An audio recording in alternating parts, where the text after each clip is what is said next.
My aunt stole my wedding venue, so I waited 2 years and booked her daughter's dream location first. When I got engaged to Derek, I was over the moon. We'd been together since college, and I'd been dreaming of our wedding for years. Derek had proposed on the beach where we'd had our first date, getting down on one knee as the sun set behind him. The ring was perfect, a vintage sapphire that had belonged to his grandmother, exactly what I'd always wanted instead of a traditional diamond. I had my heart set on the Rosewood Manor, this gorgeous historic estate with gardens that looked like something from a fairy tale. The place had sweeping marble staircases, crystal chandeliers imported from France, and rose gardens that bloomed year-round in climate-controlled greenhouses. The ballroom had floor-to-ceiling windows that overlooked a lake, and they allowed couples to have their ceremony in the garden pavilion that looked like it belonged in a romantic movie. It was booked solid for 2 years out, but I'd been calling every month since Derek proposed, hoping for a cancellation. The coordinator, Mrs. Patterson, had started recognizing my voice. "Still hoping for September, dear?" she'd ask kindly. "September 15th specifically," I'd tell her every time. "That's the anniversary of our first date." Finally, 8 months before our planned date, they called. Someone had canceled their September wedding, a nasty divorce where the bride had caught her fiancé cheating with her maid of honor.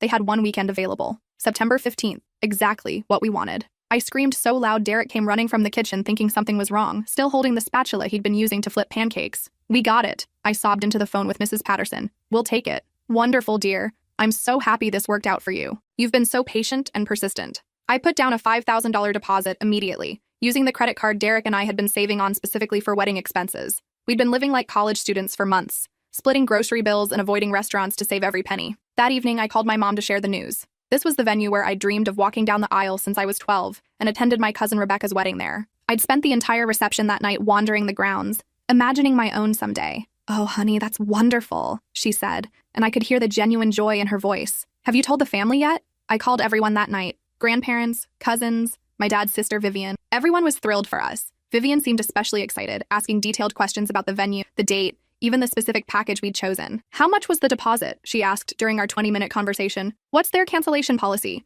Do they require references or proof of income? What about insurance requirements?" I thought she was just being thorough, maybe considering the venue for her daughter Melody someday. Vivian was a successful corporate lawyer who specialized in contract disputes, always asking pointed questions about fine print and legal protections. I answered everything honestly, too excited to be suspicious. Looking back, I should have realized she was gathering intelligence. "The ceremony space holds up to 200 guests, I told her, "and the reception ballroom can accommodate 150 for dinner. We're planning on about 120 people total. What time is your ceremony scheduled for?" 4 o'clock, golden hour for photos, then cocktails on the terrace during sunset. She asked about catering options, floral arrangements, even which bridal suite I'd reserved for getting ready. I shared every detail, thrilled that someone in the family was taking such an interest in our wedding plans. 2 weeks later, I got a call from Rosewood Manor that would change everything. "Miss Rodriguez, I'm afraid there's been a terrible mix-up," Mrs. Patterson said, her voice strained and apologetic. She sounded like she'd been crying. "We accidentally double-booked September 15th.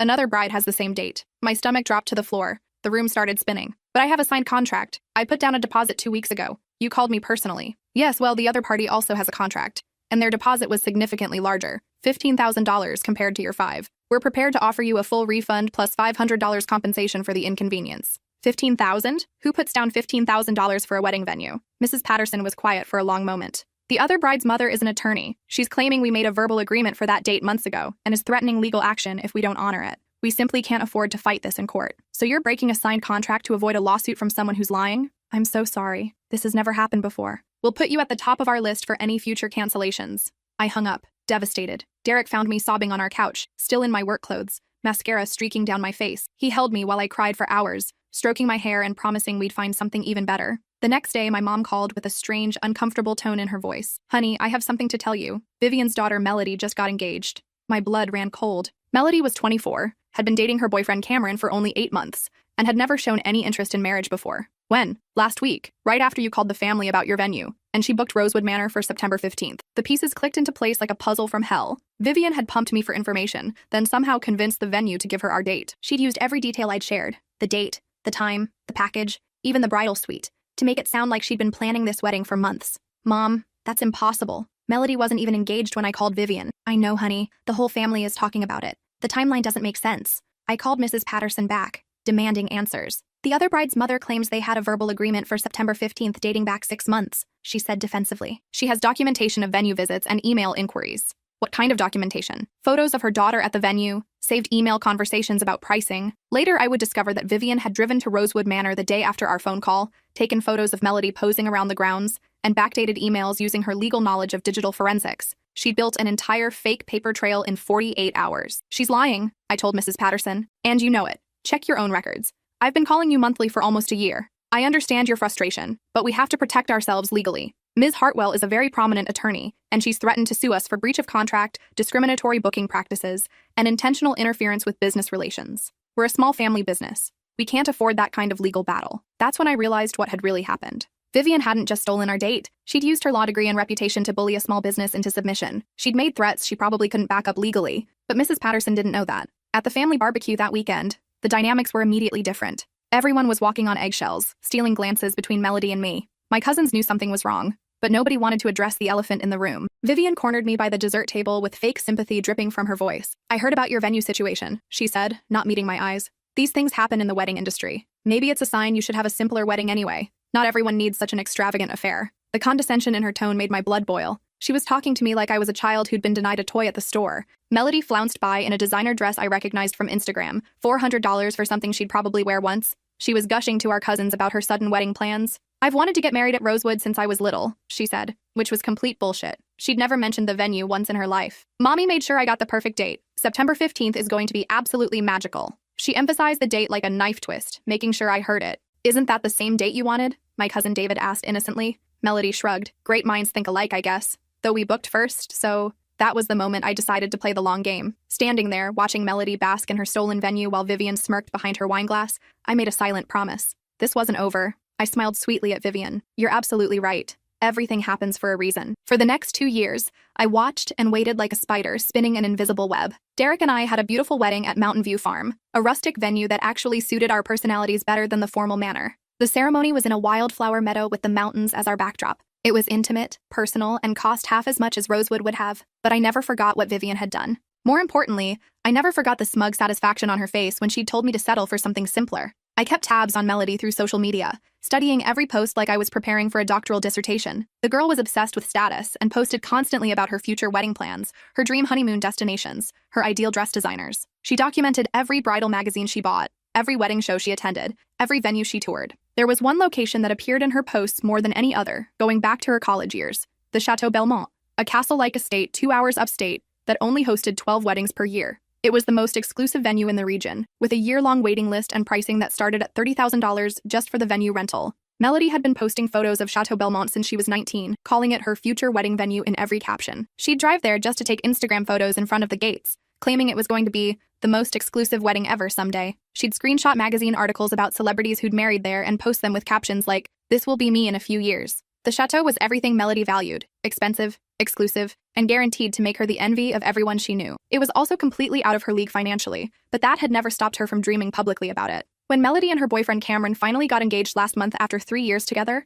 I watched her Instagram stories obsessively. She posted a video tour of Chateau Belmont the day after Cameron proposed, with the caption, "Finally going to make this dream come true, calling tomorrow to book our date." She'd clearly been planning this moment for years, waiting for Cameron to propose so she could claim her prize venue. That's when I struck. I called the chateau at exactly 9 a.m. the next morning, before they'd even finished their first cup of coffee. "Good morning, this is Chateau Belmont. How may I help you? I'd like to inquire about availability for a wedding next September," I told the coordinator, my voice steady and professional. "Certainly. Let me check our calendar. We have September 8th and September 22nd available." Perfect. Melody's Instagram had shown a screenshot of her calendar app with September 22nd, circled in red and labeled Dream Wedding Date, Chateau Belmont. "I'll take September 22nd, I said without hesitation. "I'd like to put down a deposit today." "Wonderful. Our standard deposit is $15,000 to secure the date, with the balance due 60 days before your event." I'd been saving for this moment for 2 years. While Derek and I lived in our tiny apartment, driving used cars and cooking dinner at home every night, I'd been building what we privately called our Justice Fund. We had exactly $25,000 sitting in a separate savings account, money we'd squirreled away by working overtime, selling things we didn't need, and living like monks. "I can do 20,000, I said. "I want to ensure the date is absolutely locked in, with no possibility of cancellation or schedule changes." "That's very generous. But 15 is our standard." 20, I insisted firmly. "I've heard stories about venues double booking dates, and I want this contract to be ironclad. Money talks, and I want mine to speak very loudly." The coordinator was quiet for a moment, probably calculating how much extra profit they'd make. "We can certainly accommodate that. A $20,000 deposit would give you our platinum priority status, with additional perks and guarantees." An hour later, I had a signed contract for September 22nd at Chateau Belmont, with more legal protections than most people have for buying a house. The contract explicitly stated that the date could not be transferred, canceled, or modified without written consent from both parties. Then I waited. 3 days later, Melody's Instagram story showed her crying in her car outside the chateau's gates. "I can't believe this happened," she sobbed to the camera, her perfect makeup streaking down her face. "Someone booked my dream venue literally hours before I called. They won't even put me on a waiting list because the other couple paid such a huge deposit that they have platinum status." She filmed herself walking up to the main entrance, only to be turned away by security. "They said the other bride has exclusive booking rights for that entire weekend. I've been dreaming about this place for 6 years, and now it's gone." I screenshot the video and saved it to my phone, along with every other post from her meltdown. Evidence for later. For the next several weeks, I watched Melody's increasingly frantic posts about trying to find a replacement venue. She toured every high-end location within 100 miles, but nothing compared to the chateau. Everything was either too common, too small, too expensive, or already booked by other brides who'd planned ahead. Meanwhile, I started planning phase 2 of my revenge. I created a fake Instagram account under the name Elena Vasquez, complete with a backstory about being a marketing consultant from Chicago. I followed all the family members, including Melody, and started posting lifestyle content that would blend in naturally. Then I began sharing photos from Chateau Belmont's website and social media, talking about my upcoming wedding there. "So blessed to have booked the chateau for September 22nd, I posted, using hashtags I knew Melody followed religiously. "Can't wait for the most magical day ever. Chateau Belmont, dream wedding, arch blessed." Within hours, Melody had found the post and left a comment. "OMG, so jealous. That's literally my dream venue. How did you manage to book it?"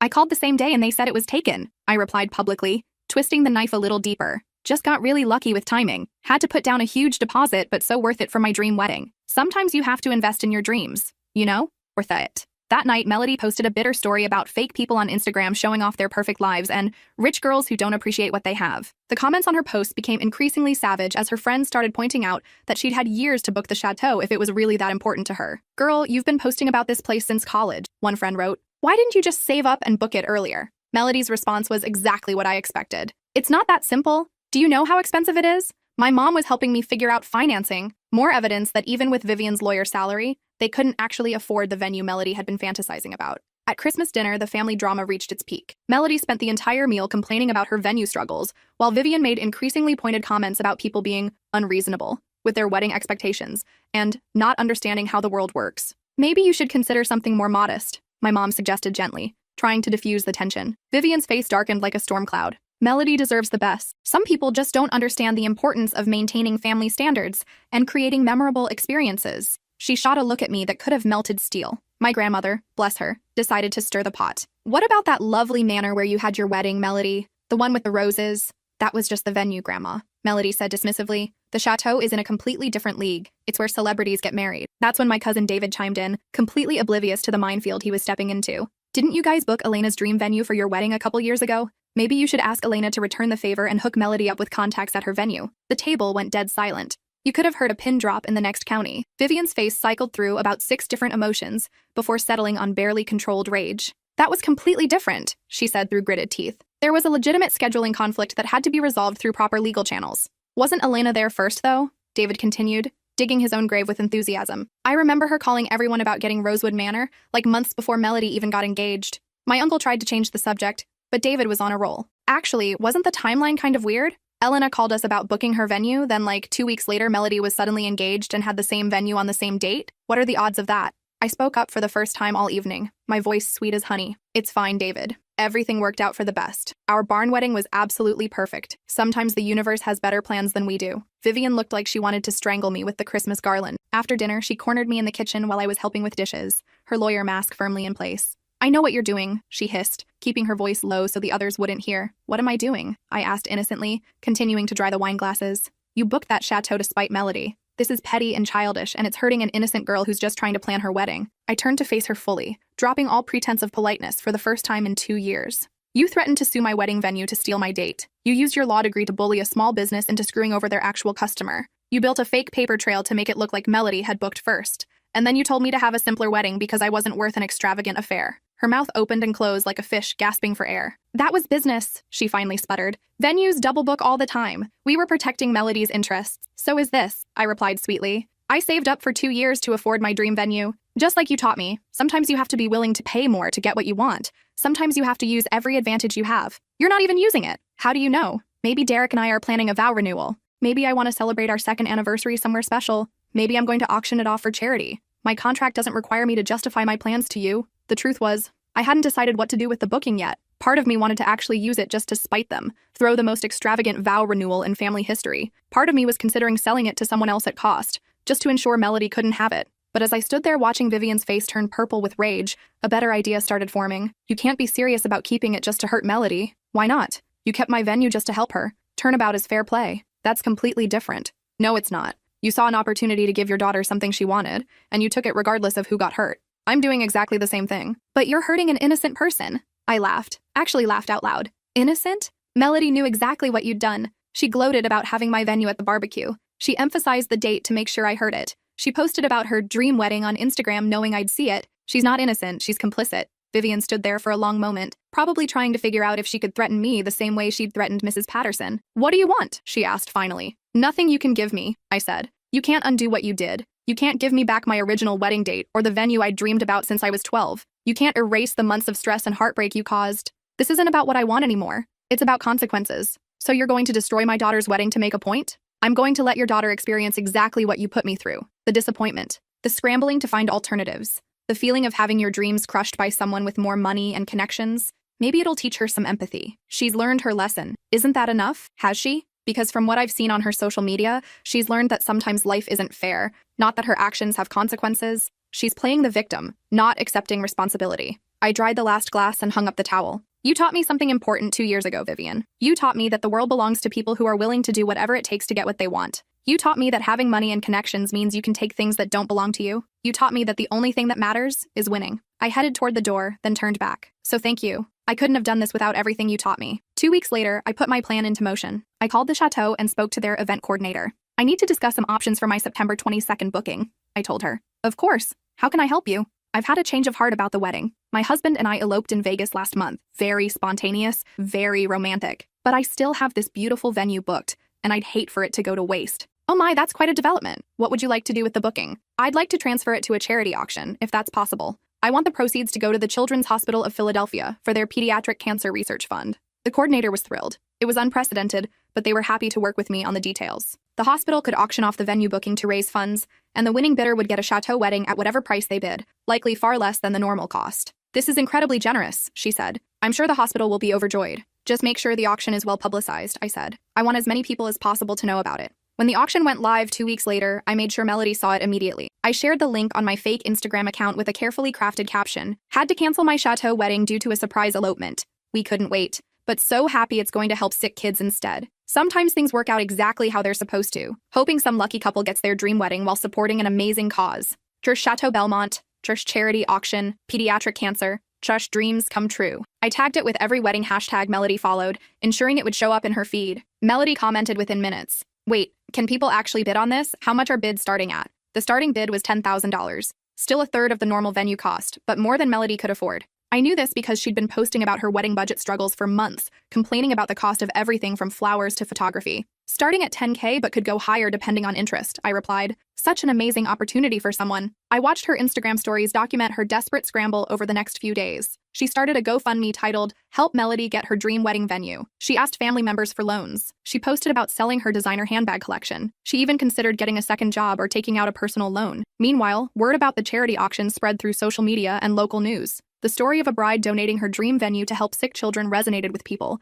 and the bidding became fierce. 5 different couples were actively bidding, driving the price up incrementally. I watched the auction page obsessively, seeing Melody's username appear in the bidding history, only to disappear when the price got too high for her. She posted increasingly frantic Instagram stories as the auction progressed. Currently at $15,000 and I'm tapped out, she said, crying in her car again. I can't believe my dream venue is going to slip away again. This is so unfair. The comments on her posts were not sympathetic. Girl, it's going to charity, one friend wrote. Maybe focus on that instead of feeling sorry for yourself. You've been complaining about wedding venues for months, another added. Maybe take this as a sign to spend less and appreciate what you have. The most brutal comment came from a stranger. Imagine being upset that sick kids are getting money instead of you getting a fancy party. But the comment that really drove the point home came from our mutual cousin Rebecca. Weren't you guys the ones who took Elena's venue a couple years ago? This feels like karma. Melody's response was defensive and revealing. That was completely different. We had a legitimate claim to that venue. This is just someone being petty. Several people called her out for that comment, asking how taking someone else's wedding venue could ever be legitimate. Melody ended up deleting the entire post.